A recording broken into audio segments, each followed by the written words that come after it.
ஒரு பாட்டியும் தாத்தாவும் இருந்தாங்களாம். அவங்க கல்யாணம் ஆகி 50 ஆண்டுகள் நிறைவடைஞ்சது.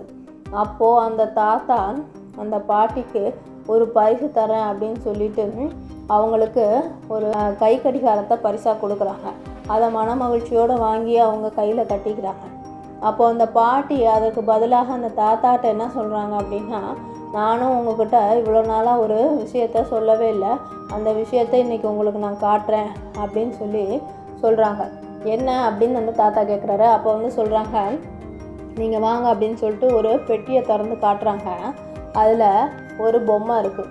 உடனே அவர் கேட்குறாங்க, இது என்ன பொம்மை, ஏன் இந்த பெட்டிக்குள்ளே இருக்குது அப்படின்னதும், எனக்கு கல்யாணம் ஆன புதுசில் எங்கள் அம்மா என்கிட்ட சொன்னாங்க, உனக்கு கோவமே வரக்கூடாது, நீ பொறுமையாக நடந்துக்கணும், அதையும் மிஞ்சி உனக்கு கோவம் வந்துச்சு அப்படின்னா அந்த மாதிரி சமயத்தில் அந்த கோவத்தை குறைக்கிறதுக்காக இல்லை திசை திருப்புறதுக்காக நீ ஒரு பொம்மையை செய்ய, அந்த பொம்மையை செஞ்சு முடிக்கிறதுக்குள்ளே உன்னுடைய கோவம் போயிடும் அப்படின்னு சொன்னாங்க.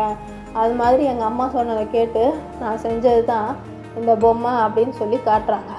அப்போது அந்த தாத்தாவுக்கு ஒரே ஆச்சரியம். அப்போ கல்யாணம் ஆகி இத்தனை ஆண்டுகளில் 50 ஆண்டுகளில் உனக்கு ஒரே ஒரு முறை தான் கோவம் வந்துச்சா, ஒரே ஒரு பொம்மை தான் செஞ்சு வச்சுருக்க அப்படின்னு சொல்லி கேட்குறாங்க. அப்போது அதுக்கு அந்த பாட்டி சொன்னாங்களாம், இதோ பாருங்க அப்படின்னு சொல்லிட்டு இன்னொரு பெட்டியை திறந்து காமிச்சாங்களாம். அது நிறையா பணமாக இருந்துச்சான். அப்போது இந்த தாத்தா கேட்குறாங்க, இது என்ன பணம் அப்படின்னு. நான் செஞ்ச பொம்மையெல்லாம் விற்ற பணம் தான் இது, எவ்வளோ பொம்மை செஞ்சனோ அத்தனை பொம்மையும் நான் விற்றுட்டேன், இது ஒன்றை மட்டும் நினைவுக்காக வச்சுருக்கேன், மீதி பொம்மையெல்லாம் விற்ற காசு தான் இது அப்படின்னு சொன்னாங்க.